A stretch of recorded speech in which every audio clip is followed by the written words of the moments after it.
வணக்கம் நண்பர்களே, welcome to கற்பம் தமிழ் அகாடமி. இன்னைக்கு நம்ம கூட ஒரு சாதனையாளர் இருக்காரு, L David, assistant director of industrial and safety and health department. இவர் வந்து பாத்தீங்கன்னா தமிழ்நாடுல 4th ரேங்க் வாங்கியிருக்காரு, ஓவரால் ரேங்க். பர்டிகுலரா மெக்கானிக்கல் துறையில இவர் தான் மாநிலத்தில் முதலிடம். இவருடைய கடந்து வந்த பாதைகள் வந்து பாத்தீங்கன்னா வீட்டிலே இருந்து செல்ஃபாக படிக்கக்கூடிய மாணவர்களுக்கு ஒரு மிகப்பெரிய ஒரு மோட்டிவேஷனலை கிரியேட் பண்ணும். அந்த அளவுக்கு இவருடைய ஜர்னி வந்து இருக்கு. ஸோ இந்த கான்வர்சேஷன் நம்ம எப்படி கொண்டு போக போறோம்னா, நம்ம இன்ஸ்டியூட்டோடைய மாணவர்கள் வந்து பாத்தீங்கன்னா அமர்ந்திருக்கிறாங்க. அவங்களுடைய கேள்விகளை நிறைய கேட்க போறாங்க. அதற்கு நம்ம சாதனையாளர் வந்து பாத்தீங்கன்னா பதில் சொல்ல போறாரு. சோ இந்த மாதிரி தான் இந்த கான்வர்சேஷன் இருக்கு. சோ அதனால நம்ம அப்படியே தொடர்ந்துடலாம். முதல்ல நம்ம வந்து டேவிட் பத்தி ஒரு இன்ட்ரோடக்ஷனா நம்ம கேட்டுடலாம். அதுக்கப்புறம் நம்ம வந்து ஒரு கொஸ்டின் அண்ட் ஆன்சர் செஷனாவே நம்ம கொண்டு போக போறோம். இதுல நானும் எனக்கு அந்த பிரசன்ட்ல இருக்கக்கூடிய கேள்வி தான் கேட்க போறேன். முழுக்க மாணவர்களுடைய கேள்விகளும் அண்ட் டேவிட்டோடைய பதிலா தான் இருக்க போகுது. சோ முதல்ல வந்து நம்ம ஆரம்பிக்கிறதுக்கு முன்னாடி நம்ம இந்த சாதனையாளர் டேவிட்டுக்கு வந்து பாத்தீங்கன்னா ஒரு 2 புத்தகங்கள் வந்து பரிசீலிக்க போகிறோம். சைக்காலஜி ஆஃப் மணி அப்படின்ற ஒரு புக்கும், rich dad poor dad. So 2 புக்குமே வந்து ரொம்ப ஃபேவரட் எல்லாத்துக்குமே. அண்ட் இவ்வளோ பெரிய சாதனையை செல்ஃபாகவே படித்து நிறைய தடங்களில் கடந்து இந்த வெற்றியை வந்து அவர் வாங்கியிருக்காரு. அண்ட் நம்ம இன்ஸ்டியூட்டுமே அவருடைய ஜேர்னியில் ஒரு சிறிய பார்ட்டாக வந்து நம்ம அமைஞ்சிருக்கோம் அப்படின்றதுல ஒரு மிக பெருமை கொள்கிறேன் டேவிட். அண்ட் அது மட்டும் இல்லாமல் நான் வந்து மெக்கானிக்கல் துறையில் முதலிடம் வாங்கியிருக்கீங்க அப்படின்றப்போ நீங்கள் கண்டிப்பாக நம்ம இன்ஸ்டியூட்டுக்கு வந்து நம்மள மாதிரி நிறைய மாணவர்கள் செல்ஃபாகவே வீட்டிலே இருந்து நம்மளால முடியும் ப்ரிப்பேர் பண்ணிக்கிட்டு இருக்க நிறைய மாணவர்கள் இருப்பாங்க. கண்டிப்பா நீங்க வந்து சொல்லணும், உங்களுடைய ஜேர்னியை பத்தி நீங்க கண்டிப்பா சொன்னீங்கன்னா நிறைய உங்களை மாதிரியான மாணவர்கள் முன்னுருவாங்க. நான் கேட்டதுக்கு இணங்க அவர் வந்து கண்டிப்பா நான் வரேன் அப்படின்னு சொல்லிட்டு வந்ததுக்கு முதல்ல நன்றி டேவிட். உங்களுடைய பிஸி ஸ்கெடியூல்ல இன்னும் உங்களுடைய வாழ்க்கை மென்மேலும் அரசு அதிகாரியாக சிறக்க கற்பம் தமிழ் அகாடமி சார்பாக ஒரு மிகப்பெரிய வாழ்த்துக்களை தெரிவித்து என்னுடைய அன்பளிப்பது. ஓகே. ஸோ இப்போ நம்ம டேவிட் வந்து அவரை பத்தி சொல்லுவாரு. அதுக்கப்புறம் நம்ம வந்து கொஸ்டின்ஸ் வந்து ஸ்டூடெண்ட்ஸ்க்கு கேட்கலாம். நீங்க கேட்கலாம், சொல்லலாம். உங்களை பத்தி, அதாவது உங்களுடைய இன்ஜினியரிங் காலேஜ் முடிச்ச உடனே இப்போ வேலை வாங்கின வரைக்கும் என்ன நடந்ததோ அதை அப்படியே ஒரு கோர்வையாக சொல்லிடுங்க. சார், என் நேம் வந்து எல் டேவிட். நான் வந்து கள்ளக்குறிச்சி மாவட்டத்துலேருந்து வரேன். நான் மெக்கானிக்கல் இன்ஜினியரிங் 2019 வந்து பாஸ் அவுட் பனிமலர் காலேஜில் முடித்தேன். காலேஜ் முடித்ததுக்கப்புறம் எக்ஸாமுக்கு என்ன ப்ரிப்பரேஷன் பண்ணலாம் அப்படின்ற பார்க்கும்போது குரூப் எக்ஸாம்ஸ் பற்றி எனக்கு அவ்வளோவா பெரிய அவேர்னஸ் இல்லை. இன்ஜினியரிங் முடித்தாலே ஒரு எக்ஸாம் வந்து கேட் எக்ஸாம் அப்படின்னு சொல்லியிருக்காங்க. சரி, கேட் எக்ஸாம் ப்ரிப்பேர் பண்ணலாம் அப்படின்ற ஒரு ஐடியாவில் 19 எண்டில் ஆரம்பித்தேன். 2021 இந்த மாதிரி ஒரு 2 இயர்ஸ் போச்சு. நானும் அட்டெம்ப்ட் கொடுத்தேன். ஃபஸ்ட் அட்டெம்ப்டில் 8, செகண்ட் அட்டெம்ப்டில் 18 அந்த ரேஞ்சில் தான் எடுத்துருந்தேன். சொல்லிக்கிற மாதிரி பெரிய கிரேட்ஸ் எடுக்கலை. அப்புறம் கோவிட்ஸ்லாம் வந்ததுனால நிறையா பேக்லாக் ஆகிட்டு அந்த 2 இயர்ஸ் வந்து நான் என்ன சப்ஜெக்ட்ஸ் படிக்கணும், சப்ஜெக்ட்ஸ்னால் என்ன இருக்குது அப்படின்ற ஒரு ஐடியா கற்றுக்கிறதுக்கே எனக்கு ஒரு 2 இயர்ஸ் போயிட்டு, இந்த காம்படிட்டிவ் வேர்ல்டில் இவ்வளோலாம் காம்படிஷன் இருக்குது, இவ்வளோ இந்த மாதிரிலாம் ஸ்ட்ராட்டஜிஸ் யூஸ் பண்ணலாம், என்னென்ன டிஃபிகல்ட்டிஸ் இருக்குன்ற தெரிஞ்சதுக்கே ஒரு 2 இயர்ஸ் போயிட்டு, பின்னாடி டிஎன்இபி ப்ளஸ் டிஆர்பி நோட்டிஃபிகேஷன்ஸ் அந்த மாதிரி வந்ததுனால அதுக்கு ப்ரிப்பேர் பண்ணலான்ட்டு இபிக்காக தான் மெயினாக வந்தேன். கடைசியில் டிஎன்இபி கேன்சல் பண்ணிட்டாங்க. டிஆர்பி மட்டும் தான் இருந்துச்சு. அதுவும் ஆரம்பிக்கும் போது கோவிட் வந்து அதுவும் கெடுத்து விட்டுட்டு கடைசியில் வந்து பார்த்தீங்கன்னா ஒரு கோவிட் பேக் முடிஞ்சது ஒரு 3 மந்த் முன்னாடி வந்து மறுபடியும் எக்ஸாம் பண்ணாங்க. அந்த 3 மந்த் ப்ரிப்பேர் பண்ணிவிட்டு அட்டெம்ப்ட் கொடுத்தேன். ஒரு 10 to 12 கொஸ்டின்ஸில் போயிட்டு எனக்கு அதுவும்.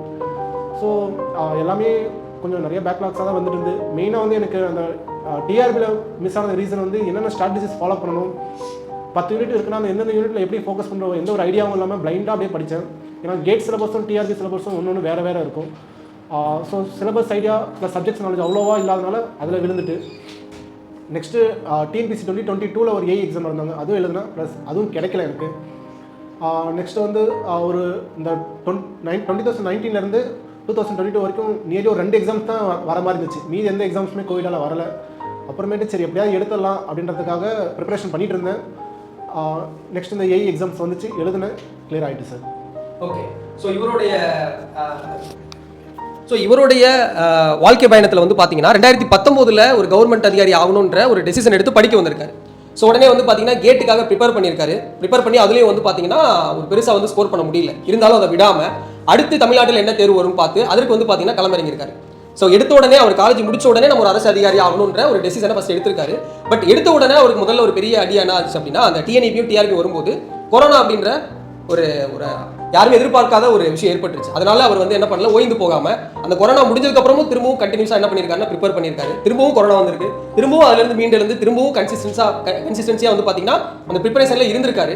ஓகே. தென் 2022 ஏஐ எழுதியிருக்காரு. அதுல ஒரு பாத்தீங்கன்னா ஒரு 10 மார்க்ல அந்த வாய்ப்பை இழந்திருக்காரு.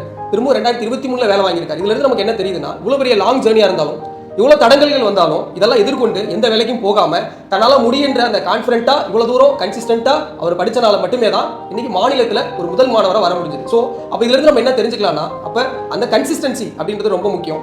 கண்டிப்பாக இவர் 2019 இவர் முடிச்சு வரும்போது வீட்டிலே கூட அவங்க சொல்லியிருக்கலாம், வேலைக்கு போ, ஈஸியாக வந்து ஒரு 30,000 20,000 ஈஸியாக சம்பளம் கிடைச்சிருன்னு சொல்லிட்டு. பட் அதெல்லாம் ஓவர் கம் பண்ணிட்டு நான் கவர்மெண்ட் வேலைக்கு தான் போவேன் அப்படின்ற கான்ஃபிடென்ட்டோட உட்காந்து படிச்சிருக்காரு இல்லையா.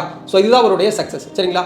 அண்ட் இதற்கு முன்னாடியும் மாணவர்கிட்ட சில அறிவுரைகள் கூடியிருக்காரு. அதன் அடிப்படையிலையும் மாணவர்கள் வந்து நிறைய கொஸ்டின்ஸ் வந்து எடுத்துகிட்டு வந்திருக்காங்க. இப்போ அவங்க மாணவர்கள் அவங்க வந்து கொஸ்டின்ஸ் ஓவராலாக கேட்பாங்க. அவங்களுக்கு வந்து டேவிட் சார் வந்து பார்த்தீங்கன்னா உங்களுக்கு வந்து பதில் சொல்லுவார். சரிங்களா.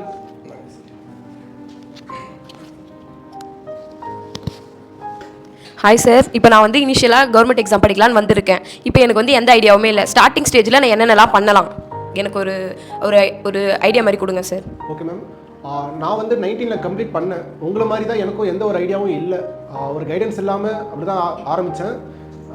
ஃபஸ்ட்டு ஆன்லைன் கிளாஸ் தான் வாங்கி படித்தேன். ஆனால் வந்து பார்த்தீங்கன்னா ஒரு ப்ராப்பரான கைடன்ஸ் கிடையாது. இந்த எக்ஸாம்ஸ் வந்து இப்படி தான் அப்ரோச் பண்ணணும் அப்படின்னு ஒரு ஐடியா கிடையாது. ஜஸ்ட்டு கிளாஸ் வந்து அட்டன் பண்ண, நோட்ஸ் எடுத்தேன், அதோட சரி. பட் நமக்கு இந்த ஸ்ட்ராட்டஜிலாம் ஃபாலோ பண்ணால் இதெல்லாம் ஈஸியாக கிளியர் பண்ணலாம், அந்த மாதிரி ஒரு பெரிய ஐடியா எனக்கு கிடைக்கல அந்த டைமில். அதனால் நான் மிஸ் பண்ணிட்டேன். என்னோட சின்ன தவறுகள்லேருந்து நான் உங்களுக்கு என்ன சொல்ல வரேன்னா, நீங்கள் ஒரு நல்ல ஒரு சர்க்கிளை ஃபார்ம் பண்ணுங்கள். அந்த சர்க்கிள் உங்களுக்கு இருந்துச்சுன்னா நல்ல ஃப்ரெண்ட்ஸ் சர்க்கிள் ப்ளஸ் இப்படிலாம் படிக்கலாம் அப்படின்னு ஒரு ஸ்ட்ராட்டஜி தெரிஞ்ச ஒரு சர்க்கிள்ஸ் கிடைச்சதுன்னா நீங்கள் வந்து அந்த நான் வேஸ்ட் பண்ண அந்த 2 இயர்ஸ் நீங்கள் வேஸ்ட் பண்ண வேண்டாம். ஸோ என்ன சப்ஜெக்ட்ஸ் இருக்குது, என்னென்ன கண்டென்ட் இருக்குது, என்னென்ன ஸ்ட்ராட்டஜி இருக்குன்றது ஒரு தெரிஞ்ச இந்த ஷார்ட் கட்ஸ் ஐடியாஸ்லாம் தெரிஞ்ச மாதிரி இருந்துச்சுன்னா ஈஸியாக நீங்கள் வந்து கிளியர் பண்ணலாம். டைம் கன்சியூமிங் உங்களுக்கு ரெடியூஸ் ஆகும். ஹாய் சார், ஒரு ஸ்டேஜுக்கு மேலே சிலபஸ் வந்து நம்ம கவர் பண்ணிட்டோம். அதுக்கடுத்து நம்ம வந்து டெஸ்ட் அட்டன் பண்ணுறோம். ஸோ என்ன ப்ராப்ளம்னா, நான் டெஸ்ட் அட்டன் பண்ண எனக்கு ஒரே ஒரு லூப்லேயே மாட்டின மாதிரி இருக்குது. அதாவது ஒரே மார்க் தான், அந்த மார்க்கை வந்து இம்ப்ரூவே ஆக மாட்டேக்கு. அதுக்கு ஏதாவது டிப்ஸ் ஏதாவது இருக்கா சார்? டெஸ்ட்டில் வந்து மார்க்ஸ் இம்ப்ரூவ் ஆக மாட்டேங்குது அப்படின்னா ரிவிஷன் தான் மறுபடியும் பண்ணி ஆகணும். வேறு வந்து பார்த்தீங்கன்னா நீங்கள் அந்த உங்களோட ப்ரிப்பரேஷன்ஸ் இதில் ஏதாவது சேஞ்சஸ் பண்ண பாருங்கள். எக்ஸாம்பிள்ஸ் நீங்கள் காலையிலேருந்து ஈவினிங் வரைக்கும் என்னென்ன பண்ணுறீங்க, உங்களோட ரெக்கார்ட்ஸ் வந்து நீங்கள் மெயின்டைன் பண்ணுங்கள். நீங்கள் என்னென்ன இப்போ எக்ஸாம்பிள் ஷெடியூல் வந்து பார்த்தீங்கன்னா நான் வந்து டெய்லி ஷெடியூல், வீக்லி ஷெடியூல், அப்புறம் மந்த்லி ஷெடியூல், அப்புறம் அந்த ப்ரிப்பரேஷனுக்கான டியூரேஷன்ஸ் ஒரு 6 months ஷெடியூல் அப்படி போடுவேன். ஆனால் இருந்தாலும் ஸ்டார்டிங்கில் நான் இந்த ஷெடியூல்ஸ்லாம் நான் ஃபாலோ பண்ணலை.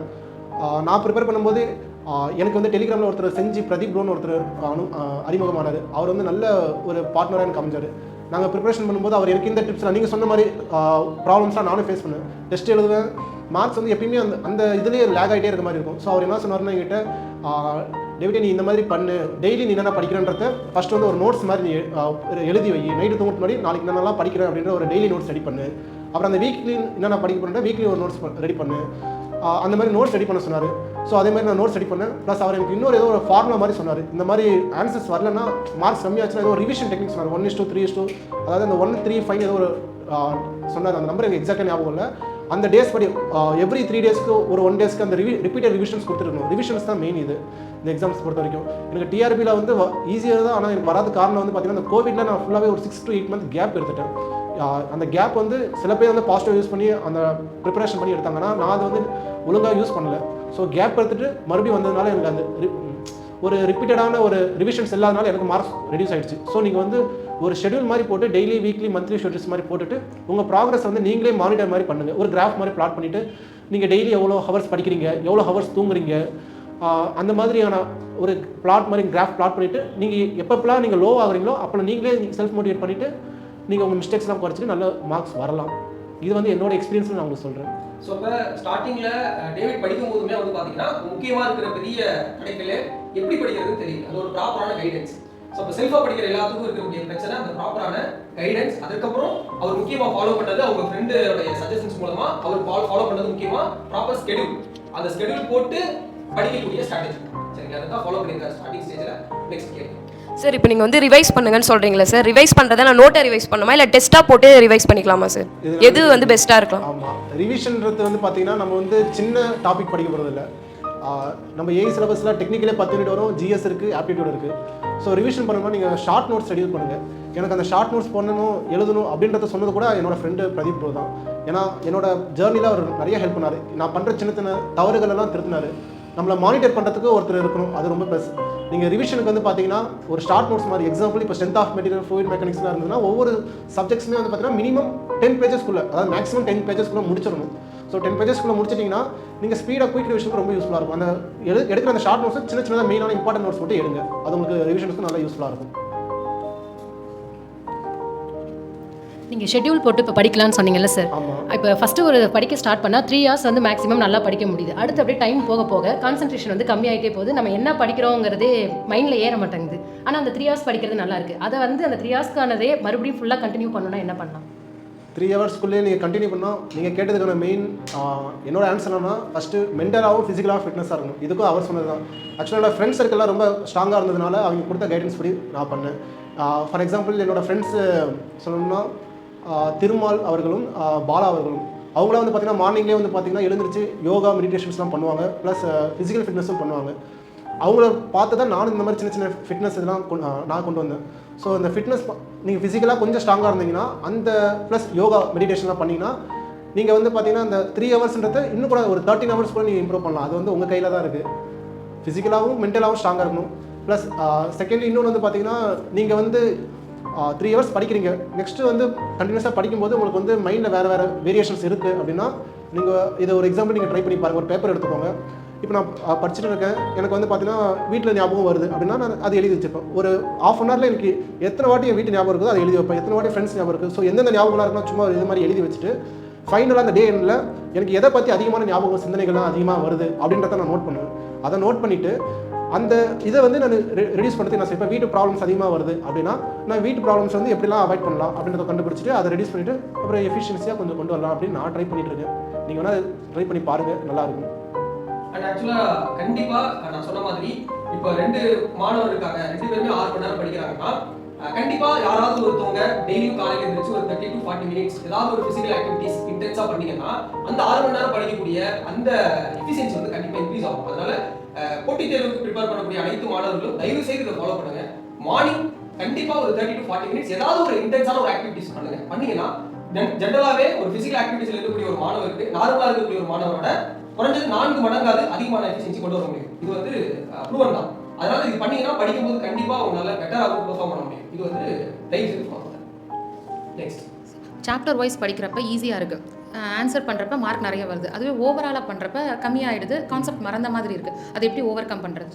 இப்போ நீங்கள் ஓவராலாக படிக்கும்போது கான்செப்ட்ஸ் மறக்குதுன்றது டெஸ்ட்டில் சொல்கிறீங்க. அதுக்கு தான் நான் இதுக்கு ஒரு ஐடியா இருக்குது. நான் எப்படி ஃபாலோ பண்ணுவேன்னா இப்போ சிலபஸ் வந்து பிரிண்ட் அவுட் எடுத்து வச்சுப்பேன். Previous year question paper analyse பண்ணிவிட்டு இப்போ ஒரு யூனிட்டில் எந்தெந்த டாபிக்ஸில் வந்து கொஸ்டின்ஸ்லாம் கேட்டிருக்காங்கன்றது நான் சைடில் அப்படியே நோட் பண்ணி வச்சுப்பேன். ஸோ கொஸ்டின்ஸ் அதிகமாக கேட்குற டாபிக்ஸை நான் நிறையா கவர் பண்ணுவேன். நீங்கள் இந்த மாதிரி கொஸ்டின்ஸ் எதில் அதிகமாக கேட்குறாங்களோ அதை மட்டும் நல்லா மெயினாக ஃபோக்கஸ் பண்ணிவிட்டு ப்ளஸ் ஓவராலாக நீங்கள் ரிவிஷன்ஸ் கொடுத்தீங்கன்னா இன்னும் கொஞ்சம் ஈஸியாக இருக்கும் உங்களுக்கு. ரிவிஷன்ஸ் தான் மெயினாக உண்டுது. ரிவிஷன்ஸ் மேபி நீங்கள் மார்னிங் நல்லா படிக்கிற ஆளாக இருந்தால் மார்னிங் ரிவிஷன்ஸ் பண்ணுங்கள். ரிவிஷன்ஸ் தான் ஒரு ஐடியா. சார், உங்கள் ப்ரிப்பரேஷன் ப்ராசஸில் நிறையா ஸ்ட்ரகிள் பார்த்துருப்பீங்க. அதில் நம்ம இந்த வேலை வேணாம், கவர்மெண்ட் வேலை வேணாம், ப்ரைவேட்டில் போயிடலாம் நிறையா யோசிப்பீங்க. அதை எப்படி ஓவர் கம் பண்ணீங்க? உண்மையாக சொல்ல போனால் நீங்கள் கேட்ட கேள்வி வந்து எனக்கு மட்டும் இல்லை, நிறைய பேர் இதை ஃபீல் பண்ணியிருப்பீங்க. இப்போ எக்ஸாம்ஸ் நோட்டிஃபிகேஷன் வந்துட்டுன்னா அந்த 3 மாதம் நமக்கு அந்த கஷ்டம் தெரியாது. இப்போ வந்து பார்த்தீங்கன்னா மறுபடியும் அடுத்த வருடம் ஆகஸ்ட்டில் தான் எக்ஸாம் மறுபடியும் நோட்டிஃபிகேஷன்ஸ் வருது. ஸோ நோட்டிஃபிகேஷன் வர வரைக்கும் நம்ம இந்த மே, ஜூன், ஜூலை வரைக்கும் இதிலே ஒரு 18 month போயிடுது. இந்த மந்த்து கொஞ்சம் கஷ்டமாக தான் இருக்கும். நான் வந்து பார்த்தீங்கன்னா இந்த கஷ்டத்தை எனக்கு ஃபினான்ஷியலாகவும் ப்ளஸ் ஃபேமிலியாகவும் எந்த ப்ராப்ளம்ஸும் எனக்கு வரலை. ஏன்னா எங்கள் அம்மாவும் அப்பாவும் ரொம்ப ஹெல்ப்ஃபுல் பண்ணாங்க. அம்மாவும் சரி அப்பாவும் சரி வீட்டு சுச்சுவேஷன்ஸ் எதுவுமே எனக்கு கொண்டு வரலை. ஏன்னா நம்ம இந்த ஜாப் விட்டு போயிடலாம் அப்படின்ற எண்ணம் எப்போ நமக்கு வரும்னா நம்ம என்றைக்கா வேலைக்கு போகணுன்ற வீட்டில் ஃபேமிலி ப்ரெஷர்ஸ் இருந்தால் அது ஒரு மெயினாக வரும். ஸோ அந்த இதில் நான் கொஞ்சம் லக்கி பர்சன் நினைக்கிறேன். ஏன்னா எங்கள் அப்பா அம்மா அந்த மாதிரி எனக்கு கொடுக்கல. நானும் எக்ஸாம்ஸ்லாம் எழுதுவேன். ஏன்னா ஒரு 3 years நிறையா ஸ்ட்ரகிள் பண்ணும்போது கிடைக்காத போது எங்கள் அம்மா ஒரே வார்த்தை சொல்லுவாங்க, பரவாயில்ல அடுத்த வாட்டி பார்த்துலாம் நல்லா படி அப்படின்னு தான் சொல்லுவாங்க. அதே மாதிரி இது வரைக்கும் ஃபினான்ஷியலாக இந்த எனக்கு மணி ப்ராப்ளமும் எனக்கு வீட்டுக்கு கொண்டு வந்ததில்லை. அப்புறம் அப்பாவும் இந்த 4-5 yearsல வந்து பார்த்தீங்கன்னா எந்த ஒரு ப்ரெஷர் எதுவுமே கொடுத்ததில்லை. ஒரே ஒருக்கா மட்டும் ஒரு 3 yearsக்கு அப்புறம் வந்து என்னன்னா வேலைக்கு போகணும்னு கூட சொல்லுவேன். என்ன சொன்னாங்கன்னா ஹையர் ஸ்டடிஸ் எதாவது பண்ணியிருக்கலாம்ல, அப்படி பண்ணோம்னா இன்னும் கொஞ்சம் நல்லா இருக்கணும் லைஃப்க்கு அப்படின்னு சொன்னார். அது தவிர வேறு எதுவும் எனக்கு ப்ரெஷர் கொடுக்கல. அவர் சொன்னார்ன்றதுக்காக அவர் வார்த்தைக்கு மரியாதை கொடுத்து நானும் எம்இ ஜாயின் பண்ணேன். எம்இ கரெக்டாக முடிச்சிட்டேன். எம்இ பண்ணுறப்பையும் எனக்கு மிதின் சார் ஒரு சார் நல்லா ஹெல்ப்ஃபுல் பண்ணார். எப்பப்பெல்லாம் இந்த மாதிரி நீங்கள் சொல்கிற மாதிரி டீமோட்டிவேட் ஆகுதோ, இந்த விட்டு போயிடலாம் அப்படின்ற போது ஃப்ரெண்ட்ஸ் தான் எனக்கு ரொம்ப பெரிய சப்போர்ட்டிவாக இருந்தாங்க. ஏன்னா ஃபேமிலி சைடில் எனக்கு 0 ப்ராப்ளம்ஸ். ஏன்னா என் ஃபேமிலி சைடு நல்ல சப்போர்ட்டிவ் 100% சப்போர்ட்டிவ் இருந்தாங்க. மென்டல் ப்ரெஷர் அது மட்டும் போயிடலாமா அந்த மாதிரி டைமில் எனக்கு ஃப்ரெண்ட்ஸ் ரொம்ப ஹெல்ப்ஃபுல் பண்ணாங்க. அதுலேயும் ஸ்டாட்டிஸ்டிக்கல் ஆஃபீஸர் திருமால் அவர்கள் வந்து எனக்கு ஒரு கோட் அடிக்கடி சொல்லுவார். என்னன்னா, வெற்றி என்பது அனைவருக்கும் பொதுவானது, களத்தில் நான் இல்லாத வரை. அது நான் எப்பப்பெல்லாம் லோவாக ஃபீல் பண்ணணும் அதெல்லாம் நான் அது சொல்லுவேன். ப்ளஸ் அதே மாதிரி பாலா இன்னொரு ஃப்ரெண்ட் ஒருத்தர் இருக்காரு, அவர்லாம் எப்போல்லாம் லோவாக ஆச்சுன்னா அவரெல்லாம் சொல்லுவார் விட்றாத மச்சான் அப்படின்னுவார். அந்த மாதிரி ஃப்ரெண்ட்ஸ் சர்க்கிள் வந்து ரொம்ப ஸ்ட்ராங்காக எனக்கு பூஸ்ட் பண்ணாங்க. ஸோ கொஞ்சம் லோவாக ஃபீல் பண்ணுவீங்க தான். ஸோ அந்த டைமில் கொஞ்சம் பிரேக் எடுங்க. பிரேக் எடுத்துகிட்டு மறுபடியும் கண்டினியூவாக ஆரம்பிங்க. இந்த எக்ஸாம் ப்ரிப்பரேஷனை பொறுத்த வரைக்கும் என்னென்னா, இங்கே திறமைகளுக்கெல்லாம் அவ்வளோவா இல்லை, கன்சிஸ்டண்ட்டாக இருக்கீங்களா, ஹார்ட் ஒர்க்காக பண்ணுறீங்களான்றது தான் முக்கியமே. எவ்வளோ பெரிய ஜீனியஸாக இருந்தாலும் இப்போ இந்த கோவிட் டைம்லலாம் எனக்கு 6 மந்த் கேப் விழுந்துருச்சு. இந்த கேப் விட்டதுக்கப்புறம் நான் மறுபடியும் ப்ரிப்பரேஷன் பண்ணும்போது கொஞ்சம் டைம் எடுக்க தான் செய்யும். ஆனால் அந்த 6 மந்த் கண்டினியூஸாக இருந்த என் ஃப்ரெண்ட்ஸ் நிறைய பேர் ஜாப் ஜாயின் பண்ணிட்டாங்க.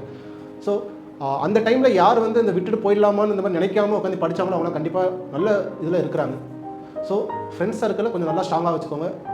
கொஞ்சம் லோவாக ஃபீல் பண்ணால் பிரேக் எடுங்க, தப்பு இல்லை. பிரேக் எடுத்துட்டு மறுபடியும் கண்டினியூ பண்ணுங்கள். ஸோ என்னுடைய சஜஷன் என்னன்னா, இப்போ நீங்கள் அவங்க யாராவது மென்டாக இருக்காங்க அப்படின்னா அவங்ககிட்ட சஜஷன்ஸ் கேட்கலாம் ஃபர்ஸ்ட்டு. செகண்ட், உங்கள் ஃப்ரெண்ட்ஸ் யாராவது ஒரு மோட்டிவேட்டட் பர்சன்ஸ் இருந்தாங்கன்னா அவங்ககிட்ட நீங்கள் இந்த மாதிரியான பிரச்சனைகள் வரும்போது பேசலாம். தேர்ட் வந்து என்னன்னா, உங்களுக்கே இன்னொன்று என்ன பண்ணலாம், யாராவது செலக்ட் ஆகிற பர்சன்ஸ் உங்களுக்கு தெரியும்னா அவங்ககிட்ட நீங்கள் பேசலாம். ஏன்னா அவங்க கண்டிப்பாக இதுக்கு வந்து ஐடியா கொடுக்கலாம். நெக்ஸ்ட் என்ன பண்ணணும்னா, நீங்கள் தான் உங்களுக்கு மோட்டிவேட்டட் பர்சனாக இருக்கணும். எப்படின்னா, ஒவ்வொரு நாளும் உங்களை வந்து நீங்கள் வந்து என்ஹான்ஸ் பண்ணிட்டே இருக்கணும். உங்களோட இம்ப்ரூவ்மெண்ட்டை நீங்கள் ப்ரூவ் பண்ணிட்டே இருக்கணும். ஒரு எடுத்துக்காட்டு, இப்போ நான் இந்த டெஸ்ட்டில் வந்து ஒரு 100க்கு ஒரு 60 மார்க் வாங்குறேன் அப்படின்னா அடுத்த டெஸ்ட்டில் நீங்கள் 70 மார்க் 80 மார்க் வாங்கினீங்கன்னா கண்டிப்பாக அந்த இம்ப்ரூவ்மெண்ட்டை நீங்கள் உங்கள் வீட்டில் சொல்லலாம்ல. பாருங்க, நான் வந்து 60 மார்க் வாங்கினேன், 70 மார்க் 80 மார்க் வாங்குறேன்னா கண்டிப்பாக நான் வந்து எக்ஸாம்பிள் என்னால் செலக்ட் ஆக முடியும். நான் பாருங்க, இப்போ வந்து நான் 4th ரேங்க் வாங்குறேன், இப்போ நான் 2nd ரேங்க் வாங்குறேன், இப்போ இன்ஸ்டியூட்ல டெஸ்ட் வைக்கிறாங்கன்னா நான் வந்து இம்ப்ரூவ் ஆகிருக்கேன் அப்படின்னு உங்களோட இம்ப்ரூவ்மெண்ட்டை உங்கள் பேரண்ட் கிட்ட சொல்லலாம். நான் பாருங்க இம்ப்ரூவ் ஆகிட்டே இருக்கேன், அப்போ கண்டிப்பாக நல்லா கிளியர் பண்ண முடியும் அப்படின்னு சொல்லலாம். ப்ளஸ் உங்களுக்கே ஒரு கான்ஃபிடன்ஸ் கிரியேட் ஆகும். ஆமா, நீ இம்ப்ரூவ் ஆகிட்டு இருக்கீங்களா, இப்போ மேலே போயிட்டு தானே இருக்கீங்க, அப்போ நம்மளால கிளியர் பண்ண முடியாதா என்ன? ஸோ இந்த மாதிரியான நேரத்தில் ஈஸியாக வந்து நம்ம டைவர்ட் ஆகிடலாம். ஏன்னா ஒருத்தவங்க சொல்ற ஒரு நெகட்டிவிட்டி வந்து ஈஸியாக நம்ம வேலைக்கு போயிடலான்ற அந்த விஷயத்தை ஈஸியாக திருப்பிடும். அதுக்கு நம்ம ஈஸியாக வந்து அடாப்ட் ஆகிடுவோம். ஆனால் அந்த மாதிரியான நேரத்தில் தான் உங்களுடைய வில் பவர் ரொம்ப ரொம்ப இம்பார்ட்டன்ட். சரிங்களா? இந்த மாதிரியான நேரத்தில் தான் நீங்கள் உங்களுக்கு வந்து ரொம்ப மோட்டிவேட்டடாக வச்சுக்கணும், ரொம்ப ஆராய்ந்து முடிவு எடுக்கணும். நம்ம எந்த லெவலில் இம்ப்ரூவ் ஆகிட்டு இருக்கோன்றதை நீங்கள் செல்ஃபாக அனலைஸ் பண்ணால் தான் வீட்டில் சொல்ல முடியும். அதனால செல்ஃபாக நீங்கள் வந்து இம்ப்ரூவ் ஆகிட்டே இருக்கணும், கான்ஃபிடென்ட்டாக இருக்கணும். அப்போ தான் வீட்லேயே நீங்கள் சொல்ல முடியும். அதனால் உங்களை நீங்கள் இம்ப்ரூவ் பண்ணிட்டே இருந்தீங்கன்னா நீங்கள் கண்டிப்பாக பேசலாம். சரிங்களா? இது என்னுடைய சஜஷன். நெக்ஸ்ட் கொஸ்டின், கன்சிஸ்டன்சி எப்படி சார் மெயின்டைன் பண்ணுறது? கன்சிஸ்டன்சி நீங்கள் கேட்டது வந்து நல்லது தான். கன்சிஸ்டன்சி நீங்கள் எந்த ஒரு மோட்டிவேஷனல் வீடியோ பார்த்தாலும் எல்லாரும் கன்சிஸ்டன்சி தான் சொல்லுவாங்க. எனக்கு வந்து பார்த்தோம்னா, நான் முன்னாடி சொன்ன இந்த செஞ்சு பிரதீப் ப்ரோ வந்து அவர் ஒரு நல்ல ஒரு அழகான ஒரு இது கொடுத்தாரு. ஆக்சுவலாக நான் வந்து ஒரு கிராஃப் மாதிரி போடுவேன். காலையில் ஸ்லீப்பிங் சைக்கிளுக்கு ஒரு கிராஃப் போடுவேன், எஃபெக்டிவ் டைமுக்கு ஒரு கிராஃப் போடுவேன். எக்ஸ் ஆக்சஸ் ஒய் ஆக்சஸில் வந்து பார்த்தீங்கன்னா நம்பர் ஆஃப் ஹவர்ஸும், எக்ஸ் ஆக்சஸில் வந்து பார்த்தீங்கன்னா நம்பர் ஆஃப் டேஸ் ஒரு 1 மந்த்துக்கு போடுவேன். ஃபார் எக்ஸாம்பிள் இன்றைக்கி வந்து ஒரு 6 ஹவர்ஸ் படிச்சேன்னா 6ல் நான் ப்ளாட் பண்ணுவேன் இன்றைக்கி டேட்டில். அதேமாதிரி நெக்ஸ்ட் டே வந்து ஒரு 6.5னா 6.5ல ப்ளாட் பண்ணுவேன். திடீர்னு நான் ஒரு டேயில் வந்து பார்த்தீங்கன்னா ஒரு 3 ஹவர்ஸ் தான் படிக்கணும்னா அந்த ப்ளாட் பண்ணும்போது அந்த கிராஃப் கீழே இறங்கும். ஸோ அந்த டைமில் உங்களே செல்ஃப் மானிட்டர் பண்ணிக்கலாம். இந்த மாதிரி நம்ம வந்து லோவாகிட்டோம், ஸோ அடுத்த வாட்டி இன்னும் கொஞ்சம் இம்ப்ரூவ் பண்ணலாம். இந்த கிராஃப் மெத்தட் வந்து எனக்கு அவர் சொல்லிக் கொடுத்தா ரொம்ப யூஸ்ஃபுல்லாக இருந்துச்சு. செகண்ட்லி வந்து பார்த்தீங்கன்னா அவருக்கு வந்து நான் டெய்லி ரிப்போர்ட்ஸ் நான் சப்மிட் பண்ணுவேன். ஒவ்வொரு நைட் வந்து நான் தூங்குறதுக்கு முன்னாடி வந்து பார்த்தீங்கன்னா இன்றைக்கி டேயில் நான் எவ்வளோ படிச்சிருக்கேன், டெக்னிக்கல் எவ்வளோ, ஜிஎஸ்டி எவ்வளோ, ஆப்டிடியூட் எவ்வளோ படிச்சிருக்கேன்ட்டு போட்டு நான் அவர் டெய்லியே சென்ட் பண்ணுவேன். அவரும் எனக்கு சென்ட் பண்ணுவார். ஆக்சுவலாக 2 பேருமே ப்ரிப்பரேஷன் தான் இருக்கும். அவர் நல்ல ஒரு ஹெல்த்தியான, எங்களுக்குள்ள ஒரு நல்ல ஒரு காம்படிஷன் இருக்கும். ஆனால் எங்களுக்குள்ள எந்த ஒரு பொறாமையும் இல்லை, பட் நல்ல ஒரு காம்படிஷனாக இருக்கும். நான் ஒரு 7 ஹவர்ஸ் நான் இது பண்ணுறேன்னா அவர் 8 ஹவர்ஸ் போட்டாருன்னா ஓகே, நம்மளை விட அவர் ஒரு 1 ஹவர் எக்ஸ்ட்ரா படிக்கிறாரு, ஸோ நம்மளும் நல்லா படிக்கிற ஒரு அந்த மாதிரி நம்மளே செல்ஃப் மோட்டிவேட் பண்ணிப்போம். இந்த மாதிரி கன்சிஸ்டன்சி நீங்கள் கொண்டு வந்துக்கலாம். சப்போஸ் நான் அந்த 7 ஹவர்ஸ் வந்து திடீர்னு 2-3 ஹவர்ஸ் வச்சுன்னா அவரே எனக்கு ஃபோன் பண்ணுவார், என்னடா கம்மியாக இருக்குது, இன்னும் கொஞ்சம் நல்லா பண்ணிடா, அந்த மாதிரி நிறைய மோட்டிவேட் பண்ணுவாங்க. நீங்கள் என்ன மட்டும் இல்லை, இதுக்கு முன்னாடி கொடுத்த ஜெய்சங்கர் ப்ரோவும் சரி, ஆஷா சிஸ்டர் அவங்களையும் சரி, அவங்க 2 பேரும் பார்க்கும்போது 2 பேருமே வந்து பார்த்தீங்கன்னா ஃப்ரெண்ட்ஸ் சர்க்கிள் சொல்லியிருப்பாங்க, அவங்க ஃப்ரெண்ட்ஸை பற்றி சொல்லியிருப்பாங்க. ஸோ என்னோட ஃப்ரெண்ட்ஸ் சர்க்கிள் வந்து நல்லா ஸ்ட்ராங்காக இருந்துச்சு. ஃபார் எக்ஸாம்பிள் மணி ப்ரோன்னு ஒருத்தர் இருந்தார், அவரும் நாங்கள் நல்லா ப்ரிப்பேர் பண்ணிருந்தோம். இந்த மாதிரி ஃப்ரெண்ட்ஸ் சர்க்கிள் இருக்கிறதுனால ரொம்ப பெரிய உங்களுக்கு ஒரு பெனிஃபிட்டாக இருக்கலாம், அதுவும் நல்ல ஹெல்த்தியான பெனிஃபிட்டாக இருக்கலாம். ஃபார் எக்ஸாம்பிள் சரவணன் ப்ரோன்ற இன்னொருத்தர்கிட்ட நான் பேசியிருப்பேன். அவர் வந்து அரியலூர் சரவணன் ப்ரோ. நாங்கள் வந்து பார்த்தோன்னா ஜஸ்ட்டு டெய்லி அப்படி நடக்கிற ஒரு இது கான்டாக்டில் இருப்பேன். ஏன்னா வந்து பார்த்தீங்கன்னா மெக்கானிக்கில் அவ்வளோவா யாரும் ப்ரிப்பரேஷன் பண்ணுறது இல்லை. ஏன்னா வேகன்சி வந்து வெறும் 10-20 அப்படின்ற நம்பர்ஸில் கவுண்ட் பண்ணி சொல்கிற மாதிரி இருக்கிறதுனால யாரும் இருக்கிறதுனால அந்த காம்படிஷனும் ஓரளவுக்கு ப்ரிப்பரேஷன் பண்ணுறவங்க கம்மி. ஸோ உங்கள் ஃபீல்டில் யாரெல்லாம் இருக்கிறாங்க அந்த மாதிரி ஆட்களை பார்த்துட்டு இப்போ சரவணன் ப்ரோக்ராம் நான் டெய்லி கான்வர்சேஷன் ஒரு நாளைக்கு 2-3 வாட்டியாக பேசி இதுதான் பண்ணியிருக்கோம் அப்படின்ற ஒரு இம்ப்ரூவ்மெண்ட்டை எங்களுக்குள்ளே இருக்கிறதுனால அந்த கன்சிஸ்டன்சி நான் கொண்டு வந்துட்டேன். இது வந்து பார்த்தீங்கன்னா ஃபஸ்ட்டு என்னோட ப்ரிப்பரேஷன் 2 ஃபேஸாக பிரிக்கலாம். First phase, second phase. Up to TRP first ஃபேஸ்னுவேன், next TRP second phase. First ஃபேஸில் வந்து பார்த்தீங்கன்னா எனக்கு ப்ராப்பரான கைடன்ஸ் கிடையாது, ஒரு ப்ராப்பரான ஹெல்த்தி ஃப்ரெண்ட்ஸ் கிடையாது, நல்ல சர்க்கிள் கிடையாது, ஒரு மோட்டிவேட்டர், ஒரு மென்டார் அந்த மாதிரி எதுவுமே கிடையாது. ஆனால் செகண்ட் ஃபேஸில் இது எல்லாமே எனக்கு இருந்துச்சு. நான் என்னென்ன தப்புலாம் பண்ணணும் அது எல்லாமே ஒன்று ஒன்றா அவங்க கிட்டேருந்து கற்றுக்கிட்டு அவங்க சொன்ன மோட்டிவேஷனாக நான் வந்தது. எக்ஸாம்பிள் வந்து பார்த்தீங்கன்னா நான் இப்போ சொன்ன இந்த கிராஃப் மூலயமா நீங்கள் கன்சிஸ்டன்சி மெயின்டைன் பண்ணலாம். சார் இப்போ எனக்கு வந்து இப்போ ஒரு யூனிட் எடுக்கிறாங்க டெக்னிக்கலில், இந்த மந்த் எனக்கு நல்லா தெரியுது, இந்த மந்த் வந்து எனக்கு டெஸ்ட் வச்சா நான் நல்லா ஸ்கோர் பண்ணுறேன். நெக்ஸ்ட் மந்த் போகும்போது எனக்கு வேறு யூனிட் எடுக்கிறாங்க, அடுத்த மாதம் எனக்கு வேறு யூனிட் எடுக்கிறாங்க. அப்போ ஃபஸ்ட்டு மாதம் எடுத்த யூனிட் வந்து எனக்கு வந்து அப்படியே கொஞ்சம் டவுன் ஆகுது. அதை எப்படி நான் வந்து ரிப்பீட் ரிவிஷன் எப்படி பண்ணுறது? ரிவிஷன் உங்களுக்கு ஃபஸ்ட்டு மந்த் படிக்கிறீங்க, செகண்ட் மந்த் நடத்தும்போது ஃபஸ்ட் மந்த் மறக்குதுன்னா இது உங்களுக்கு மட்டும் இல்லை, எல்லாருக்கும் மறக்க தான் செய்யும். இப்போ நானே இப்போ கொஞ்சம் கேப் விட்டுட்டு மறுபடியும் இடத்துல எனக்கும் என்ன நடத்துறதுன்னு எனக்கே தெரியாது. ரிப்பீட்டட் ரிவிஷன் நீங்கள் தான் பண்ணி ஆகணும். உங்களுக்கு வேலை வரணும்னா அது நீங்கள் தான் பண்ணி ஆகணும், வேறு வழி இல்லை. இப்போ ஃபார் எக்ஸாம்பிள் இப்போ இந்த 1 வீக்ல லாஸ்ட் வீக் நடந்தது படிச்சீங்கன்னா அடுத்த வீக்ல அந்த 2 வீக்ல நடந்தது சேர்த்து படிக்கலாம். அந்த மாதிரி குமுலேட்டிவா படிச்சீங்கன்னா கொஞ்சம் மறக்காம இருக்கும். ப்ளஸ் இன்னொரு டிப்ஸ் கொடுக்கலாம்னா, நீங்கள் இப்போ தான் ஃப்ரெஷராக இது பண்ணுறீங்கன்னா ஒரு நோட்ஸ் நீங்களே மினி நோட்ஸ்க்கு ரெடி பண்ணிக்கோங்க.